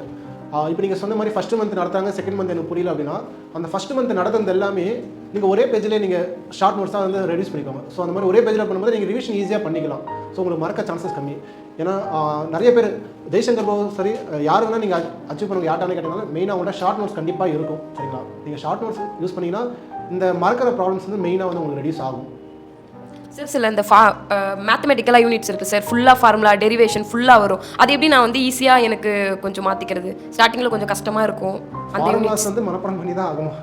வேறு வந்து எப்படி ஞாபகம் வச்சுக்கணுன்னா ஏதாவது ஷார்ட் கட்ஸ் மாதிரி ஏதாவது ஞாபகம் வச்சுக்கோங்க. சரிங்களா? ஷார்ட் கட்ஸ் மாதிரினா அது ஒவ்வொரு ஃபார்முலாஸ் மாதிரி அதுக்கேற்ற மாதிரி நீங்களே வந்து பார்த்தீங்கன்னா உங்கள் லைஃப் நீங்கள் பண்ணி ஷார்ட் கட் மாதிரி நீங்களே ஞாபகம் வச்சுக்கோங்க. அதுதான் ஒரு இது. எழுதி பாருங்க. ரைட்டிங் ப்ராக்டிஸ் வந்து நல்லா மெமரி யூஸ் பண்ணுங்க. நிறைய எழுதுங்க, கையிலே எழுதி இல்லை ரொம்ப இம்பார்ட்டண்டான ஃபார்முலா திரும்ப கேட்குறாங்கன்னா ஒரு ரூம்லேயே ஒரு சார்ட் மாதிரி போட்டு அதை ஸ்டிக் பண்ணிடுங்க. அதை பார்க்க உங்களுக்கு வந்து நிறைய நம்ம மாணவர்கள் யூஸ் பண்ணுவாங்க. நிறைய நல்லா நீங்கள் படிக்கிற மாணவர்கள் ரூம்லாம் பார்த்தீங்கன்னா அங்கேயே ஒரு சார்ட்டில் ஸ்டிக் பண்ணி முக்கியமான ஃபார்முலாலாம் எழுதி வச்சிருப்பாங்க. அந்த மாதிரி டெக்னிக்ஸை யூஸ் பண்ணுவாங்க. மைண்ட் ரிலாக்ஸேஷனுக்கு என்ன சார்? மைண்ட் ரிலாக்ஸேஷன் இதுதான் ஒரு பெரிய நம்ம ஆஸ்பிரன்ஸுக்கு இது ஒரு பெரிய இதுதான். நான் வந்து பார்த்தீங்கன்னா நான் கிறிஸ்டியன் தான், பட் இருந்தாலும் நான் வந்து பார்த்தீங்கன்னா மைண்ட் ரிலாக்ஸுக்கு எனக்கு பக்கத்தில் ஒரு கோவில் இருக்குது. அது இந்து கோவில் தான் இருக்குது. இருந்தாலும் நான் கோவிலுக்கு போவோம், நானும் என் ஃப்ரெண்டு மணிபுரமும் போவோம். சரிங்களா? ஏன்னா நம்ம மார்னிங் வந்து 5 எழுந்திரிச்சு ஈவினிங் 10 வரைக்கும் நம்ம ப்ரிப்பரேஷன் பண்ணுறோம்னா கண்டிப்பாக ஸ்ட்ரெஸ்ஸாக தான் இருக்கும். நாங்கள் ஈவினிங் வந்து எப்படியுமே ஒரு 1 hour வந்து பார்த்தீங்கன்னா இந்த டிவோஷனலுக்கு செலவு பண்ணிடும், இந்த பக்தி இதுக்கு. ஏன்னா அந்த மாதிரி கோவிலுக்கு போனோம்னா அங்கே போயிட்டு கொஞ்சம் ஃப்ரீயாக இருந்துட்டு அங்கே கொடுக்குற கொஞ்சம் சாப்பாடு ஸ்நாக்ஸ்லாம் சாப்பிட்டுட்டு கொஞ்சம் புளியோதரை அந்த மாதிரி கொடுப்பாங்க, அதெல்லாம் சாப்பிட்டு அந்த மாதிரி நான் மைண்ட் ரிலாக்ஸ் பண்ணுவேன். நீங்கள் வந்து என்ன கேட்டால் இந்த யூடியூப் அந்த மாதிரி ரிலாக்ஸ் பண்ணுறதுக்கு இந்த மாதிரி வெளியே போயிட்டு இந்த மாதிரி ஒரு வாக்கிங் மாதிரி நீங்கள் போனீங்கன்னா கொஞ்சம் பெனிஃபிட்டாக இருக்கும். என்னோட எக்ஸ்பீரியன்ஸில் நான் சொல்கிறேன். மூவிலாம் போயிருக்கீங்களா சார்? எனக்கு மூவி போகிற இன்ட்ரெஸ்ட் இல்லை சார். இது வரைக்கும் நான் என் ஃப்ரெண்ட்ஸ் போவாங்க, எனக்கு போகிற ஸ்போர்ட்ஸ் நமக்கு இல்லை சார். சரி, இப்போ எக்ஸாம் எழுதுகிறோம், டெஸ்ட் போடுறோம், இதில் வந்து தியரி கொஷின்ஸ்னால் கொஞ்சம் ஈஸியாக பண்ணிட முடியுது. அதுவே ப்ராப்ளம்னு வரக்குள்ள அந்த ப்ராப்ளம் தெரிஞ்ச ப்ராப்ளமாகவே இருந்தாலுமே ஒரு 4-5 ஸ்டெப்பு போட்டு வரும். அதுக்கப்புறம் வந்து இது தப்பாக இருக்குமோ, சரி இதுக்கப்புறம் ஆன்சர் வராது, டைம் வேஸ்ட் ஆகுது அப்படிங்கிற மைண்ட் செட்டில் அடுத்த சம் போடுறதா இருக்குது. அந்த மாதிரி இல்லாமல் இது ஆனால் ஆன்சர் போட்டால் கரெக்டாக தான் வருது, பாதிலே வந்து இது தப்பாக வந்துருங்கிற ஒரு மைண்ட் செட் இருந்துகிட்டே இருக்குது. அதை வந்து கொஞ்சம் ஓவர் கம் பண்ணி வரணும்னா என்ன பண்ணலாம்? ஓகே மேம், நீங்கள் சொல்கிறது கரெக்டாக தான் மேம். என்னோட ஸ்ட்ராட்டஜி நான் எப்படி ஃபாலோ பண்ணுவேன்னா, இப்போது நமக்கு வந்து டிஎன்பிஎஸ்சியில் 200 டெக்னிக்கல் கொஸ்டின்ஸ் கேட்குறாங்க. 200 டெக்னிக்கல் கொஸ்டின்ஸில் மேக்ஸிமம் வந்து பார்த்தீங்கன்னா ஒரு 30 to 35 கொஸ்டின்ஸ் தான் ப்ராப்ளம் வரும். ஸோ நான் என்ன செய்வேன்னா சால்வ் பண்ணிகிட்டே வரும். ஒரு 1 line 2 lineல வர ப்ராப்ளம்ஸ்லாம் நான் அப்படியே சால்வ் பண்ணுறேன். ஒரு 4 ஸ்டெப் 5 ஸ்டெப் வர ப்ராப்ளம் நான் ஸ்கிப் பண்ணிவிடுவேன். ஏன்னா வந்து பார்த்தீங்கன்னா அந்த ப்ராப்ளம் சால்வ் பண்ணி போட்டாலும் வரப்போகிறது உங்களுக்கு அதே 1.5 mark தான். தியரியில் நீங்கள் வர மார்க்கும் 1.5 mark தான். ஸோ நான் வந்து மெயினாக வந்து பார்த்தீங்கன்னா தியரியை தான் நான் ஃபோக்கஸ் பண்ணேன். ஸோ தியரி மெயினாக ஃபோக்கஸ் பண்ணிவிட்டு நெக்ஸ்ட் வந்து பார்த்தீங்கன்னா ஒரு ஃபஸ்ட்டு 200 கொஸ்டின்ஸில் ஃபஸ்ட்டு ஒரு ரவுண்டு போவேன். அந்த 1 ரவுண்டில் வந்து பார்த்தீங்கன்னா நமக்கு தெரிஞ்ச கொஸ்டின்ஸ்லாம் ஒரு 120 to 130 கொஸ்டின் சால்வ் பண்ணிவிட்டு நெக்ஸ்ட் செகண்ட் ரவுண்ட் வருவேன். அப்புறம் ஃபைனலாக தேர்ட் ரவுண்டில் தான் நீங்கள் சொல்கிற மாதிரி அந்த ப்ராப்ளம்ஸ்லாம் நான் சால்வ் பண்ணுவேன். ஏன்னா நம்ம நமக்கு வந்து பார்த்தீங்கன்னா 200 கொஸ்டின்ஸ் 3 hours எழுதணும். ஒரு கொஸ்டின்ஸ் வந்து பார்த்தீங்கன்னா நியர்லி 52 to 55 seconds போடணும். நம்ம ஒரு ப்ராப்ளம் எடுத்தாலும் மினிமம் ஒரு சில ப்ராப்ளம் 2 minutes அந்த டைமில் எடுக்கணும். ஸோ அந்த மாதிரி டைம் கன்சூமிங் வந்து நம்ம ரெடியூஸ் பண்ணணும். ஏன்னா நம்ம வந்து இங்கே ப்ராப்ளம் சால்வ் பண்ணி நம்ம அந்த இடத்துல எனக்கு இது தெரியும்னு நிர்வகிக்க தேவையில்லை, நமக்கு வேணால் மார்க். ஸோ நான் வந்து மெயினாக தியரியை தான் ஃபோக்கஸ் பண்ணுவேன். தியரியை ஃபோக்கஸ் பண்ணிட்டு ப்ராப்ளம் வந்து கடைசியாக இது பண்ணுவேன். ஸோ கொஸ்டின்ஸ்லாம் தெரிய டைம் கிடைக்கனாலும் ஏஆர்பி ஆப்ஷன்ஸில் ஒன்று போட்டு வந்துடுவேன். சரி, இப்போ நீங்கள் டெஸ்ட்டில் வந்து டைம்லாம் எப்படி சார் மேனேஜ் பண்ணுறீங்க? எனக்குலாம் வந்துட்டு ஒரு லாஸ்ட்டு 20 கொஸ்டினுக்கு வந்து டைம் இருக்க மாட்டேங்குது. நீங்கள் சொன்னீங்கல்ல, இதுக்கு தான் நான் இப்போ சொன்னது மேம். நீங்கள் சொன்ன மாதிரி டெஸ்ட்டில் வந்து நம்ம வந்து நல்ல அந்த ப்ராப்ளம்ஸ்லாம் நீங்கள் சொன்ன மாதிரி இப்போ ஃபஸ்ட்டே சால்வ் பண்ணிட்டு வந்தோம்னா கடைசி ஒரு 20 கொஸ்டின்ஸ் மேபி தியரி ஈஸியான கொஸ்டின்ஸ் கூட இருக்கலாம். ஸோ நான் என்ன செய்வேன்னா ஃபஸ்ட்டு ஒரு செட்டு போயிடுவேன். எனக்கு தெரிஞ்ச கொஸ்டின்ஸ் எல்லாமே ஃபஸ்ட்டு ஈஸியான ப்ராப்ளம், ஆனால் கொஞ்சம் டைம் கன்சூமிங்காக இருக்கிற ப்ராப்ளமாக இருந்தாலும் நான் விட்டுருவேன். நான் ஃபஸ்ட்டு ஃபுல்லாக ஒரு ரவுண்டு போயிடுவேன். ஃபஸ்ட்டில் 200 கொஸ்டின்ஸ் வரைக்கும் ஃபுல்லாக போயிட்டு என்னென்ன கொஸ்டின்ஸ்லாம் ஈஸியாக இருக்கலாம் போட்டுட்டு செகண்ட் வந்து பார்த்தீங்கன்னா கொஞ்சம் ஈஸியானதெல்லாம் போட்டு தெரியாத கொஸ்டின்ஸ் தான் ஃபைனலாக வந்து கொண்டு வருவேன். ஸோ இந்த மாதிரி தெரிஞ்ச கொஸ்டின்ஸ்லாம் ஃபஸ்ட்டு போகிறது மூலமா நீங்கள் ஃபைனலாக வந்து அந்த 20 கொஸ்டின்ஸ் மிஸ் பண்ணுறீங்கன்னு சொன்னீங்களா, அதெல்லாம் நீங்கள் வந்து அவாய்ட் பண்ணலாம். சரி, எக்ஸாம் ஹாலில் அந்த ப்ரெஷரை எப்படி சார் ஹேண்டில் பண்ணுறது? எக்ஸாம் இருந்தாலே ப்ரெஷராக தான் இருக்கும். இதுக்கு வந்து பார்த்தீங்கன்னா நான் என்ன செய்வேன்னா ரிப்பீட்டட் ப்ராக்டிஸ் தான். இப்போ 3 month வந்து நமக்கு டைம் டியூரேஷன் நோட்டிஃபிகேஷன் வந்து கொடுப்பாங்களா, அப்போது நம்ம வந்து பார்த்தீங்கன்னா அந்த ஷார்ட் பண்ண ஆக்ட்ஸ் மாதிரி தான் நம்ம நோட்டிஃபிகேஷன் வந்ததுக்கப்புறம்லாம் ப்ரிப்பரேஷன் பண்ணுறது என்ன கேட்டால் அது சஜஸ்டபிள் கிடையாது. நோட்டிஃபிகேஷன் முன்னாடி எல்லாத்தையும் கிளியர் முடிச்சு வச்சுருங்க. நல்லா நைஃப் நல்லா ஷார்ப் பண்ணுறேங்க. நோட்டிஃபிகேஷன் வந்ததுக்கப்புறம் ரிவிஷன் பண்ணுங்கள். லாஸ்ட் 1 month என்ன செய்கிறீங்கன்னா டெஸ்ட்டு போடுங்க சரிங்களா. அந்த எக்ஸாம் ப்ரெஷர் ஹேண்டில் பண்ணுறது உங்களுக்கு டெஸ்ட்டு மார்க் டெஸ்ட்டு ரொம்ப பெரிய ரோல் ஹெல்ப் பண்ணும். எனக்கு வந்து பார்த்தீங்கன்னா மெக்கானிக்கலுக்கு வந்து பார்த்தீங்கன்னா அவ்வளோ சொல்லிக்கிற அளவுக்கு வந்து ரொம்ப இன்ஸ்டியூட்ஸ்லாம் கிடையாது, 1-2 தான் இருக்குது. ஸோ நான் என்ன செஞ்சேன்னா ப்ரீவியஸ் இயர் கொஸ்டின் பேப்பர்ஸ் வந்து மார்க் டெஸ்ட்டாக போட்டு பாருன்னு நினைப்பேன். ஆனால் ப்ரீவியஸ் இயர் டெஸ்ட்லேயே வந்து பார்த்தீங்கன்னா அந்த ஆன்சர்ஸில் ஏபியை மார்க் பண்ணியிருக்கும். ஸோ அந்த ஏபியை வந்து மார்க் பண்ணது வந்து நான் வந்து ஹைட் பண்ணனா எனக்கு ஆன்சர் கண்டுபிடிச்சுன்னு சொல்லிட்டு என் ஃப்ரெண்டு பாலா அவர்கள்ட்ட கொடுப்பேன். அவர் வந்து எனக்கு ஆன்சர்ஸ்லாம் அந்த மாதிரி ஹைட் ஸ்டேட்லாம் ரிமூவ் பண்ணிவிட்டு ஒரு கொஸ்டின் பேப்பராக எனக்கு கொடுப்பாரு. நான் வந்து ஆஸ் டிஎன்பிசி எப்படி நடக்குவாங்களோ அதே மாதிரி மார்க் டெஸ்ட் நானே எனக்கு செல்ஃபாக எழுதி பார்ப்பேன். அந்த மாதிரி நிறைய ரிப்பீட்டட் டெஸ்ட் வந்து போட்டு பார்க்கறது மூலிமா அந்த எக்ஸாம் ப்ரெஷர் வந்து நான் ஹேண்டில் பண்ண நான் கற்றுக்கிட்டேன். செகண்ட்லி வந்து பார்த்தீங்கன்னா அடிஷ்னலாக இது தவிர வேறு ஏதாவது எக்ஸ்ட்ரலாக பார்க்கும்போது சாரோட இன்ஸ்டியூட்டில் வந்து பார்த்தீங்கன்னா ஃப்ரீ டெஸ்ட் சீரிஸ் இருந்துச்சு, அது நான் அட்டன் பண்ணேன். ஸோ அந்த டெஸ்ட் சீரிஸ் மூலமாக வந்து பார்த்தீங்கன்னா ஒரு கான்ஃபிடன்ஸ் உங்களுக்கே கொடுக்கும். நான் டெஸ்ட் சீரிஸ் அட்டன் பண்ணதும் ஒரு 15 டெஸ்ட் அட்டன் பண்ணும்போது நான் வந்து மெயின் எக்ஸாம் எழுதும்போது அதுவும் எனக்கு ஒரு டெஸ்ட் மாதிரி தான் இருந்தது, தவிர அது கொஞ்சம் அவ்வளோவா ப்ரெஷராக இருந்த மாதிரி நான் ஃபீல் பண்ணேன். ஆஸ் யூஷுவல் நார்மல் எக்ஸாம் மாதிரி தான் நான் ஃபீல் பண்ணேன். ஸோ ப்ராக்டிஸ் பண்ணியிருந்தீங்கன்னா உங்களுக்கு இந்த ஃபியர் இருக்காது. Okay ma'am. நிறைய டெஸ்ட் எழுதுனா அந்த ஃபியர் கம்மியாகும் சொல்கிறாங்க. Yes sir. ஸோ இப்போ நீங்கள் காலேஜ் முடித்த உடனே நமக்கு கேம்பஸில் இன்டர்வியூ இருந்திருக்கும், இல்லைனா ஐடி ஜாப்ஸ் இப்போ நிறையவே இருக்குது. நீங்கள் ஏன் கவர்மெண்ட் ஜாப் வேணும்னு சூஸ் பண்ணீங்க? கவர்மெண்ட் ஜாப் வேணும்னா ஒரு ஜாப் செக்யூரிட்டி இதுதான் எல்லாருக்கும் முக்கியமானது, ஜாப் செக்யூரிட்டி. ரெண்டாவது வந்து பார்த்தீங்கன்னா ப்ரைவேட்னா வந்து பார்த்தீங்கன்னா எப்போனா இது பண்ணுவாங்க. செகண்ட்லி நீங்கள் சொல்கிற மாதிரி முடித்த உடனே வந்து பார்த்தீங்கன்னா என்ன போகணுன்றது எனக்கு ஜாப் போகணுன்றது இருந்துச்சு, பட் என்னவா போகணுன்னு தெரியல. ஏன்னா அப்பாவும் கொஞ்சம் ஒர்க்கிங்கிறதுனால சரி நம்மளும் அவங்கள மாதிரி இருந்தோம்னா கொஞ்சம் ஒர்க்கு நல்லா இருக்குன்றதுனால கவர்மெண்ட் ப்ரிஃபர் பண்ணேன். At the same time service பண்ணணும், பீப்புள் சர்வீஸ் பண்ணணுன்றது கொஞ்சம் இன்ட்ரெஸ்ட் இருந்துச்சு. சரிக்காதீங்க, உண்மையாக தான் பீப்புளுக்கு சர்வீஸ் பண்ணுறதுக்காக அதுக்காக நான் கவர்மெண்ட் ப்ரிஃபர் பண்ணேன். ப்ளஸ் அம்மாவுக்கு ஒரு விருப்பம், எங்கள் அம்மா வந்து எப்படியாவது வேலைக்கு போகணுன்னு. என்னை விட எங்கள் அம்மாவுக்கு ரொம்ப ஹாப்பி. ஸோ அவங்களுக்காகவும் நான் மெயினாக போனது, ப்ளஸ் அப்பாவுக்காகவும் போனது தான். சார், இப்போ வந்து பசங்களுக்கு வந்து டைம் இருக்கும் படிப்பாங்க, விமன்ஸ்க்கு வந்து கொஞ்சம் அவுட் ஆஃப் சைடில் வந்து ப்ரெஷர் இருக்குது. அதை எப்படி நீங்கள் வந்து எங்களுக்காக ஏதாவது ஒன்று சொல்லுங்கள் சார். மேம் நீங்கள் சொல்கிற மாதிரி பசங்களுக்கு டைம் இருக்குது, பொண்ணுங்களுக்கு டைம் இல்லை அப்படின்றத விட என்ன இப்போ ஈக்குவலிட்டி ஆகிட்டாங்க 2 பேருமே. பசங்களுக்கு தான் மெயினாக நிறையா ரெஸ்பான்சிபிலிட்டிஸும் நிறையா இருக்குது. ஃபீமேல்ஸு இருக்குதான் இல்லைன்னு சொல்லலை. பட் உங்கள் பேரண்ட்ஸை நீங்கள் கன்வீனியன்ஸ் பண்ணுங்கள். ஏன்னா உங்கள் ரெஸ்பான்சிபிலிட்டிஸ்லாம் அவங்க கொஞ்சம் எடுத்துக்கிட்டாங்கன்னா உங்களுக்கு டைம் கொடுப்பாங்க.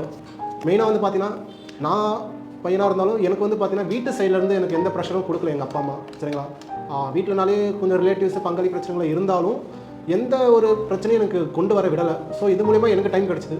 நீங்கள் உமனாக இருந்தாலும் உங்களுக்கு வந்து பார்த்தீங்கன்னா கண்டிப்பாக ரிலேட்டிவ் சைடு இருந்தாலும் சரி, ஃபேமிலியாக இருந்தாலும் ஃபினான்ஷியலாகவும் எந்த ஒரு ப்ராப்ளம் இருந்தாலும் நீங்கள் உங்கள் வீட்டில் வந்து சொல்லுங்கள். இந்த மாதிரி ப்ரிப்ரேஷன் பண்ணுறேன், எனக்கு வந்து பார்த்தீங்கன்னா கொஞ்சம் டைம் வேணும் படிக்கிறதுக்கு, ஸோ எனக்கு கொஞ்சம் சப்போர்ட் பண்ணுங்கள் அப்படின்னு நீங்கள் ஓப்பனாக சொல்லுங்கள். நான் வீட்டில் வந்து சொல்லலைனாலும் எங்கள் வீட்டில் ஃபுல் சப்போர்ட் இருந்துச்சு. ஈவன் எங்கள் சிஸ்டர்ஸ் மேரி அண்டு அக்கா இன்ஃபேன்ஷா அவங்க கூட என்கிட்ட ஃபோன் பேசினா கூட எங்கள் அம்மா கிட்ட அப்ரூவல் வாங்கிட்டு தான் என்கிட்ட பேசுவாங்க. அந்த அளவுக்கு எங்கள் வீட்டில் எங்கள் அம்மா வந்து எனக்கு அவ்வளோ சப்போர்ட்டிவாக இருந்தாங்க. ஸோ உங்களுக்கு ஃபேமிலி இஷ்யூஸும் சரி, எந்த ஒரு ப்ராப்ளம்ஸும் உங்களை வந்து அஃபெக்ட் பண்ணாத மாதிரி நீங்கள் வந்து செட் பண்ணிட்டீங்கன்னா நல்லா ஹெல்ப்ஃபுல்லாக இருக்கும். ஸோ உங்கள் பேரண்ட்ஸ் கிட்ட நீங்கள் சொல்லுங்கள். ஏன்னா ப்ரிப்ரேஷன்றது நம்ம வந்து ஒரு இடத்துல உட்காந்து நம்ம ஈஸியாக சொல்லிடலாம், என்ன படிச்சிடலாம், ஒரு 5 மணி நேரம் படிக்கலாம், 6 மணி நேரம் படிச்சிடலான்ட்டு. ஆனால் படிக்கிறவங்களுக்கு தான் தெரியும் அதோட எவ்வளோ கஷ்டம் இருக்குண்டு. நம்ம உட்காருவோம், வீட்டில் வந்து ஏதாவது ஒரு பிரச்சனை இருந்திருக்கும், அதுதான் நம்ம மைண்டில் ஓடிட்டுருக்கோம். ஆனால் அது எல்லாத்தையும் நம்ம ஓவர் கம் பண்ணி வரணும் அப்படின்னா நீங்கள் ஃபேமிலிகிட்ட நீங்கள் சொல்லுங்கள், இந்த மாதிரி அம்மா அப்பா இந்த மாதிரி என்ன இதுலேருந்து எனக்கு கொஞ்சம் செப்பரேட் பண்ணி வைங்க அப்படின்ட்டு. ஒரு சில சுச்சுவேஷன்ஸ் வந்து நீங்கள் இன்வால்வ் ஆகிதாகணும். ஃபார் எக்ஸாம்பிள் வந்து பார்த்தீங்கன்னா நோட்டிஃபிகேஷன்ஸ் வந்து பார்த்தீங்கன்னா வந்து நெக்ஸ்ட் ஒரு 15 to 20 days வந்து எங்கள் அம்மாவுக்கு நல்லா ஹெவி பேக் பெயின், ஒன்றுமே முடியல. அந்த டைமில் இதெல்லாம் நம்மளால் அவாய்ட் பண்ண முடியாது. இந்த மாதிரி அவாய்ட் பண்ண முடியாத சுச்சுவேஷன்ஸ்லாம் என்னோட அக்காவும் சிஸ்டரும் வந்து பார்த்தீங்கன்னா ஹெல்ப்ஃபுல்லாக இருந்தாங்க. அந்த மாதிரி டைமில் வந்து பார்த்தீங்கன்னா அம்மாவும் அவங்க கேர் பண்ணிட்டாங்க. ஏன்னா இப்போ வீட்டில் யாருக்கா ஹெல்த் இஷ்யூஸ்னாலும் நம்ம அதுவும் ஒரு ப்ராப்ளம்ஸாக இருக்கும்.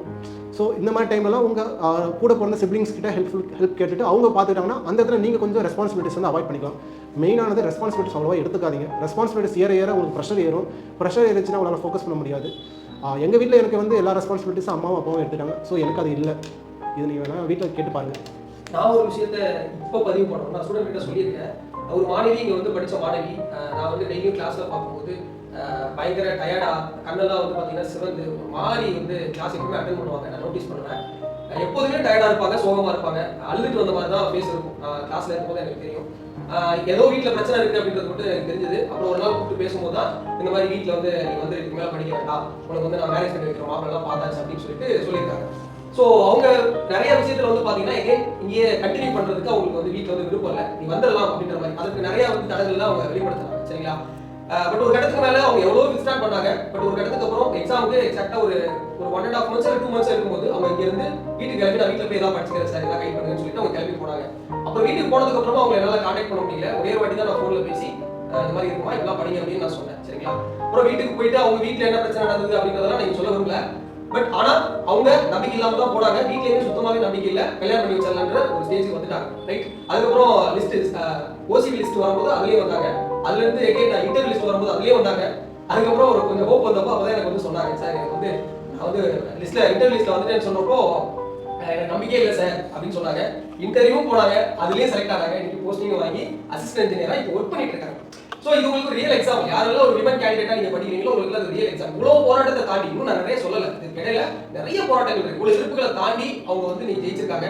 ஒருவேளை அவங்க வீட்டில் கூப்பிட்ட அந்த நேரத்தில் அந்த எக்ஸாம் கேன்சல் ஆனாலும் இல்லை டிலே ஆனாலும் இல்லை அந்த எக்ஸாம்ல இன்டர்வியூ லிஸ்டோட அவங்களுக்கு போயிருந்தாலும் இல்லை ஓசியில் வரலைனாலும் அடுத்து அவங்க படிச்சிருப்பாங்களா இல்லையானது தெரிஞ்சிருக்காங்க. ரைட்? அப்போ இதை வந்து ஒரு பேரண்ட்ஸும் நீங்க வந்து புரிஞ்சுக்கணும். அப்போ இப்போ வந்து அவங்க வீட்டில் எவ்வளோ ஹாப்பியா இருப்பாங்க, அசிஸ்டன்ட் இன்ஜினியர் ஆகிட்டாங்க. அப்போ இந்த மாதிரிலாம் நடக்க வாய்ப்பு இருக்கும். ஃபியூச்சர் என்ன வேணாலும் ரகசியத்தை உங்களுக்கு முடிச்சு வச்சிருக்கும். அதனால வீட்டில் பார்க்குற பேரண்ட்டும் அவங்களுடைய கான்ஃபிடன்ட்டை பொறுத்து அவங்களோட முயற்சிகளை பொறுத்து நீங்க தயவு செய்து சப்போர்ட் பண்ணணும். அவங்க கொடுக்கக்கூடிய அந்த சப்போர்ட்டை நீங்க எடுத்துட்டு நீங்களும் அதற்குரிய மரியாதையா உங்களுடைய கடினமான உழைப்பு நீங்க வந்து அவங்க அப்பா அம்மா கிட்ட தெரியப்படுத்தணும். அதை பொறுத்து நம்ம பொண்ணு பயங்கரமா படிக்கிறது நம்ம ஹோல்ட் பண்ணலாம் அப்படின்னு அவங்களுக்கு ஒரு எண்ணம் வர அளவுக்கு நீங்க உழைக்கணும். அதுதான் ஒரு மிகப்பெரிய சொல்லிடுறேன் நான் சொல்றேன். சார் ஒரு கொஸ்டின் சார், இப்போ நான் ஒரு 1 year 2 years படிக்கிறேன், டெஸ்ட் போடுறேன், எல்லாமே எடுக்கிறேன், ஷார்ட் நோட்ஸ் எடுக்கிறேன், ரிவைஸ் பண்ணுறேன், அப்பயும் என்னால் கிளியர் பண்ண கொஞ்சம் டிலே ஆகுதுன்னா என்னென்ன காரணம்லாம் இருக்கலாம்? டிலே ஆகலாம் அப்படின்னா ஃபஸ்ட்டு வந்து நான் என்ன செக் பண்ணுவேன்னா, நான் இந்த 1 year 2 year நான் சொன்ன மாதிரி அந்த கிராஃபை நான் வந்து செக் பண்ணி பார்ப்பேன். ஒழுங்காக ப்ரோக்ரெசிவாக இன்க்ரீஸ் ஆகுதா இல்லையான்றதை செக் பண்ணுவேன். செகண்ட்லி நீங்கள் வந்து பார்த்தீங்கன்னா டிலே ஆகுதுன்னா ஏதாவது கமிட்மெண்ட்ஸ் கொடுத்துருக்கீங்களா அப்படின்றத நான் பார்ப்பேன். இப்போ நான் வந்து டிலே ஆகிறேன்னா இப்போ பசங்களாம் மேக்ஸிமம் வந்துட்டு ப்ரிப்பரேஷன் பண்ணுறவன்ட்டு நிறையா அந்த சர்க்கிள் வந்து நிறையா அந்த லவ் பண்ணிவிட்டு அந்த மாதிரி நிறைய டைம் வேஸ்ட் பண்ணிட்டு இருக்காங்க. ஸோ அந்த மாதிரிலாம் இல்லாமல் எந்த ஒரு இதுவும் இல்லாமல் ஃபுல் ஃப்ளெட்ஜாக ஃபோக்கஸ்டாக இருக்கீங்களா அப்படின்னு பார்க்கணும். அப்பயும் வந்து ஏதாவது ட்ராபேக் இருக்குதா அப்படின்னா உங்களோட மென்டார்கிட்ட நீங்கள் கேளுங்க. ஏன்னா நான் ரிப்பீட்டடாக வந்து பார்த்தீங்கன்னா நீங்கள் அந்த 2 years போயிட்டு எனக்கு ட்ராபேக் ஆகுதுன்றது நீங்கள் அவ்வளோ வருஷம் போயிட்டு நீங்கள் செக் பண்ண வேணாம். நீங்கள் வந்து ஒரு 1 or 2 monthலேயே உங்களுக்கு தெரிஞ்சிடும். நீங்கள் எப்பப்பெல்லாம் லோவாக ஃபீல் பண்ணுறீங்களோ அப்பப்பெல்லாம் சடனாக வந்து பார்த்தீங்கன்னா உங்கள் மென்டாரே வந்து உங்களுக்கு கொடுப்பாரு. ஃபார் எக்ஸாம்பிள் வந்து பார்த்தீங்கன்னா நான் பிரதீப் ப்ரோ அவர்கிட்ட கிட்ட சொல்லியிருப்பேன். நாங்கள் டெலிகிராமில் டெய்லி வந்து இது பண்ணிட்டு இருப்போம். ஃபார் எக்ஸாம்பிள் வந்து பார்த்தீங்கன்னா நான் ஒரு 6 மணி நேரம் படிக்கிறேன், என்னென்ன படிக்கிறேன் அப்படின்றது நான் அவருக்கு வந்து நைட்டு தூங்குறதுனா அவருக்கு நான் டெக்ஸ்ட் பண்ணுவேன். அவர் அதே மாதிரி எனக்கு டெக்ஸ்ட் பண்ணுவார். ஸோ அந்த மாதிரி டெக்ஸ்ட் பண்ணுறது மூலமாகவே நீங்கள் ஏதாவது லோ ஆகிட்டீங்கன்னா அப்போவே அவர் நெக்ஸ்ட் டேவே ஏன் நீங்கள் லோ ஆகிருக்குன்ட்டு அவரே கேட்பார். ஸோ அந்த மாதிரி நீங்களே உங்களுக்கு ஒரு மென்டாரை வச்சு நீங்களே இது பண்ணுறது தான் என்னோட இது பெஸ்ட்டு. சப்போஸ் நீங்கள் இப்போது வீட்டிலேருந்து படிக்கிறீங்க, செல்ஃபாகவே படிக்கிறீங்க, 2-3 years ஆகிட்டு அப்படி இன்னும் நான் லோவாக தான் இருக்குது அப்படின்னா கண்டிப்பாக நான் என்ன செய்வேன்னா உங்களுக்கு ப்ராப்பரான சர்க்கிள்ஸ் எதுவும் இல்லை அப்படின்னா ஓப்பனாக சொல்ல போனால் நான் ஏதாவது இன்ஸ்டியூட்ஸை நான் வந்து ப்ரிஃபர் பண்ணுவேன் உங்களுக்கு. ஏன்னா அந்த இன்ஸ்டியூட் தான் வந்து பார்த்தீங்கன்னா உங்களுக்கு ஒரு நல்ல ஒரு என்வரான்மெண்ட், ஃப்ரெண்ட்லி என்வரான்மெண்ட் கிரியேட் பண்ணி கொடுக்கும். உங்கள் காம்படிட்டர் வந்து பக்கத்துலேயே இருப்பாங்க. ஸோ நீங்களும் நல்ல ஒரு நல்ல மோட்டிவேஷன்ஸ் பண்ணலாம். பெரிய நம்ம தமிழ்நாட்டிலே சிவிலுக்கு நிறைய இன்ஸ்டியூட்ஸ் இருக்குது. அதுக்கு மெயின் ரீசன்ஸ் வந்து பார்த்தீங்கன்னா ஒரு ப்ராப்பரான என்வரான்மெண்ட் உங்களுக்கு கிடைக்குது. நீங்கள் செல்ஃபாக படிக்கிறதுக்கு பதிலாக இந்த மாதிரி நீங்கள் ஃப்ரெண்ட்ஸ் சர்க்கிளோட நீங்கள் படிச்சிங்கன்னா ரொம்ப யூஸ்ஃபுல்லாக இருக்கும். செகண்ட்லி என்னோட பர்சனல் ஒரு எக்ஸ்பீரியன்ஸ் நான் சொல்ல போனால் என் ஃப்ரெண்டு ஒருத்தர் இருக்கார். அவர்லாம் வந்து பார்த்தீங்கன்னா நல்ல ஒரு ஃப்ரெண்டு தான், நல்லா படிக்கிற ஆள் தான். அவரும் உங்களை மாதிரி தான் ஒரு 2-3 years நியர்லி 3 years 4 years கிட்ட ப்ரிப்பேர் பண்ணார். பட் அவரால் இன்னும் எக்ஸாம் எதுவும் கிளியர் பண்ணாமல் தான் இருந்தார். அதே டைமில் அவரும் லவ் பண்ணிட்டு தான் இருந்தார். ஆனால் வந்து பார்த்தீங்கன்னா ஒன் சைடாக தான் லவ் பண்ணிட்டு இருந்தா அப்படி. பட்டு 7-8 years லவ் பண்ணிட்டு தான் இருந்தார். அது எப்படி சொல்ல, ஒரு சுச்சுவேஷனில் வந்து பார்த்தீங்கன்னா அவர் ஃப்ரெண்டு வந்து லவ் பண்ணுற பொண்ணுக்கு வந்து ஒரு 5 days என்கேஜ்மெண்ட் ஆக போகுதுன்னு தெரிஞ்சு. இவர் நினச்சிருந்தாருன்னா இவருக்கு இருக்க டேலண்ட்டுக்கு மேபி ஏதாவது ஜாப் போயிட்டு அந்த ஃபேமிலியில் சொல்லியிருந்தாருன்னா கண்டிப்பாக அவர் வந்து ஜாப் வாங்கிட்டு ஏதாவது ப்ரைவேட்டில் ஜாப் வாங்கிட்டு அவங்க வீட்டில் சொல்லியிருந்தாங்கன்னா கண்டிப்பாக அந்த மேரேஜ் பண்ணியிருந்துருக்கலாம். பட் அந்த டைமில் அவர் என்கிட்ட என்ன சொன்னார்னா, இல்லைப்பா நம்ம 4 வருஷம் வந்துட்டோம், இதுக்கு மேலே என்ன டேவிட்டு கொஞ்சம் உழைப்போம், கொஞ்சம் உழைச்சிட்டு நல்லா இது பண்ணுவோம். அதே மாதிரி அவர் ப்ரிப்பரேஷன் பண்ணார். அவர் வந்து லைஃபாக இல்லை கெரியரானு சூஸ் பண்ணும்போது அவர் கெரியராக தான் ப்ரிஃபர் பண்ணார். நல்ல இது பண்ண டேவிட் வந்து ஒரு நாள் எனக்கு கால் பண்ணார். ஹலோ சார், நான் டேவிட் பேசுகிறேன், இந்த மாதிரி டெஸ்ட் சீரிஸ் ஏதாவது இருக்கா அப்படின்னு கேட்டார். டெஸ்ட் சீரிஸ் நம்ம ஃப்ரீயாக தான்ப்பா இருக்கும், நீங்கள் காசெல்லாம் கொடுத்து பர்ச்சேஸ் பண்ண அவசியம் இல்லை, ஃப்ரீயாக தான் இருக்கும்னு சொல்லிட்டு அப்போ தான் முதல்ல அந்த டேவிட் அப்படின்ற வார்த்தையை கேள்விப்பட்டேன். நிறைய டைம் கால் பண்ணார். ஆக்சுவலாக எனக்கு தெரியாது இல்லை, நம்ம நிறையா பேர் கால் பண்ணுவாங்க, நம்ம என்ன மைண்ட் செட்டில் இருப்போம்லாம் தெரியாது. ஓகே, மாணவர் வந்து ரொம்ப ஆர்வமாக இருக்காரு அப்படின்றது மட்டும் தெரியும். அப்புறம் அந்த டெஸ்ட்டில் அப்புறம் பார்த்தா எல்டின்னு வரும். கரெக்டாக எல் டேவிட் கரெக்டாக பார்த்தீங்கன்னா இவர் எல்டி, இவர் வந்து ஜெய்சங்கர், ஆசா, இவங்க 2 பேரும் தான் அந்த ஃபர்ஸ்ட் 2 பிளேஸில் இருப்பாங்க. ஜெய்சங்கரும் டேவிட்டும் முன்ன பண்ண இருப்பாங்க. கடைசியாக பார்த்தா சரி நம்ம டெஸ்ட் சீரிஸில் தான் ஃபர்ஸ்ட் செகண்ட் பார்த்தா நடந்து முடிஞ்ச தேர்வுலையுமே இவர் வந்து முதல் மதிப்பெண், கிட்டத்தட்ட ஒரு 5 மார்க் என்ன முதல் டிஃபரன்ஸ் நினைக்கிறேன் 2 பேரும். இவர் 2ஆம் மதிப்பெண். என்ன ஒரு ஆச்சரியம் பாருங்க. அதே மாதிரி ஆசான்ற மாணவி நான் சொல்லியிருப்பேன், இவங்க அதுக்கப்புறம் எடுப்பாங்க. ஸோ அவங்களும் வந்து பார்த்தீங்கன்னா முதல் முயற்சியில் அவங்க 6 மாசத்துல கிளியர் பண்ணாங்க. இவங்க ஸ்ட்ராட்டஜி சொல்லியிருப்பேன். அதுக்கப்புறம் கார்த்திகா, ஸோ அப்புறம் வந்து பார்த்தீங்கன்னா ஹரிப்பிரியங்கா, இவங்க எல்லாமே அந்த டெஸ்ட் சீரிஸில் டாப்ல இருந்தவங்க. இன்னும் ஆக்சுவலாக இன்னும் நிறைய பேர் இருந்தாங்க. அவங்கெல்லாம் வந்து அந்த இன்டர்வியூவில் நிறைய பேருக்கு போயிடுச்சு, நிறைய பேருக்கு ஓசிபியில் போயிடுச்சு. ஸோ நிறைய பேர் வந்து கிட்ட வந்து போயிட்டாங்க. அவங்களாம் அடுத்தடுத்து செலக்ட் ஆகுவாங்கன்னு நான் நம்புறேன். அதுக்கப்புறம் டேவிட் முடிச்சதுக்கப்புறம் மார்க் இன்டர்வியூக்காக நம்ம இன்ஸ்டியூட்டுக்கு வந்திருந்தாரு.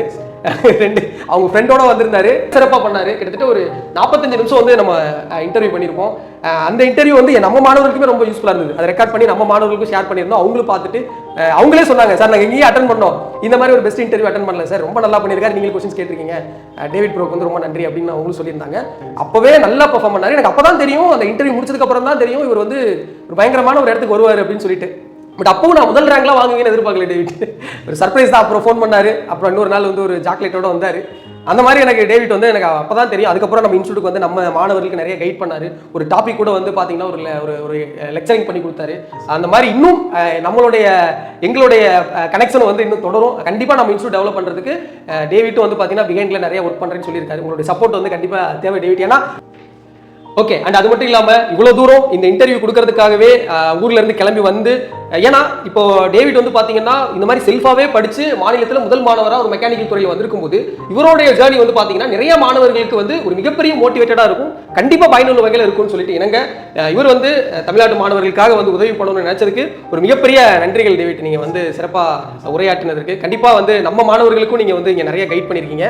ஸோ அனைத்துக்கும் நன்றி. இன்னும் நம்மளுடைய இந்த விஷயம் வந்து நம்ம தொடரணும். நம்ம இன்ஸ்டியூட்டுக்கும் நீங்கள் வந்து இன்னும் வரக்கூடிய மாணவர்களுக்கும் இந்த மாதிரி நிறைய மோட்டிவேஷனல் செஷன் மூலமாக நீங்கள் கண்டிப்பாக கைட் பண்ணுவீங்க அப்படின்னு நான் சொல்லிட்டு நான் நம்புறேன்.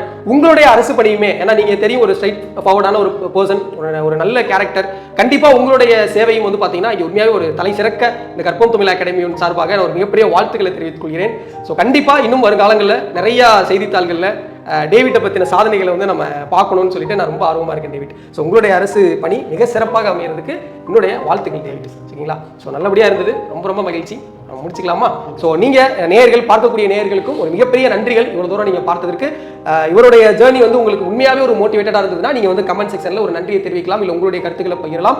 நம்ம இன்ஸ்டியூட்டில் நீங்கள் ஜாயின் பண்ணணும் இன்ட்ரெஸ்ட் இருந்தாலும் நம்ம இன்ஸ்டியூட்டில் எல்லா சிவில், மெக்கானிக்கல், எலக்ட்ரிக்கல், ஈஸிக்கான எல்லா கண்டென்ட்டுமே யூடியூப்லேயே அவைலபிளாக இருக்குது. அதெல்லாம் பார்த்துட்டு எவ்வளோ குவாலிட்டியான கண்டென்ட் இருக்குது அப்படின்னு பார்த்துட்டு நீங்கள் தாராளமாக நம்ம பர்சனல் கைடன்ஸ் கோர்ஸ் வேறு நம்ம லான்ச் பண்ணியிருக்கோம், நீங்கள் வந்து ஜாயின் பண்ணலாம். அந்த வீடியோ நிறைய பேருக்கு ஷேர் பண்ணுங்கள். நிறைய மாணவர்களுக்கு இந்த கைடன்ஸ் பிரச்சனைனால தான் நிறைய நாட்கள் ஆகிறது. அதனால தான் முக்கியமாகவே நம்ம வந்து இந்த கைடன்ஸ் வேணுன்றதுக்காகவே நம்ம வந்து அழைச்சி வந்து பேசியிருக்கோம். அதனால் நிறைய மாணவர்களுக்கு ஷேர் பண்ணுங்கள், சப்ஸ்கிரைப் பண்ணுங்கள், லைக் பண்ணுங்கள். ரொம்ப நன்றி. Thank you so much.